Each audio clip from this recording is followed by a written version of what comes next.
Lo muntu awumboni ukuthi udlida kamizwa wena. Ungapheka ngesidakwa nje sidli usiqathe uzophika ngaso lokhu sinaka usilandelele.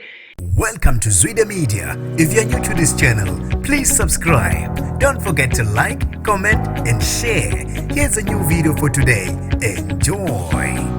Ukhwele wadilika uwelile Mchunu kuyigcokama elisha elisho elibiza ngamagama angemahle nokho. Sanibonani ngibingelele ngiphinde nginamukele kuphi na kuphi elanibola khona le video. Mangoqala isijona lelikhasi wamwelekile igama lami ngusibonga konke wakandwana.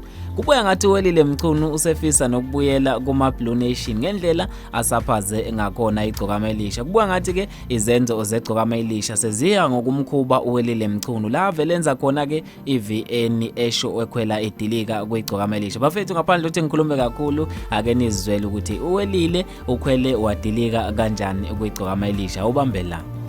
Yakhuzane sungazohamba lokubhala emaphepheni uphendulane nomanqele ukuthi akaphile kahle. Yonke leyo nto azayinasidingo. Lo muntu awumboni ukuthi udlida kamizwa wena. Ungapheka ngesidakwa nje sidli usiqathe uzophika ngaso lokhu sinaka usilandelele.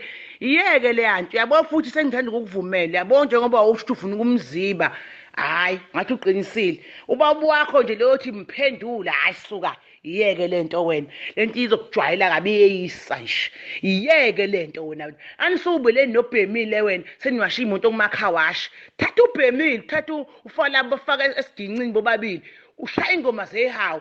Awubhemile bayigijima nazophila ingoma zehawu mayeshayela isiginci. Akekho umuntu ofika kuwe ehawini. Shaya ihawu uthula uthi du. Uyisike lesi silima lesi. Ngoba isilima lesi sikopolota kangaka nje wasifuna usiphendule bese ngiqhuba lo mdlalo. Kodwa ke phela makuyikho ukuthi ngichukuluzana nalesi siphukuphuku ukufakela iphalishe ebhodweni. Hayi qhubeka usiphendule kodwa nje bengithanda ukukuvumela nje ngoba wawusho ukuthi ucabanga umziba. Lo mfana lona mnyeke kanje uyakuxhaphaza. Mshaya nje ivoicemail, uquda voicemail, qhubeke nezinye ingane ongadlala nazo. Hayi lesi silima lesi sesidwetho sesamahlama amakhulu. Awu cha, lo mfana sengiyamenyanya, angivele ngimenyanya kodwa nasekuqaleni.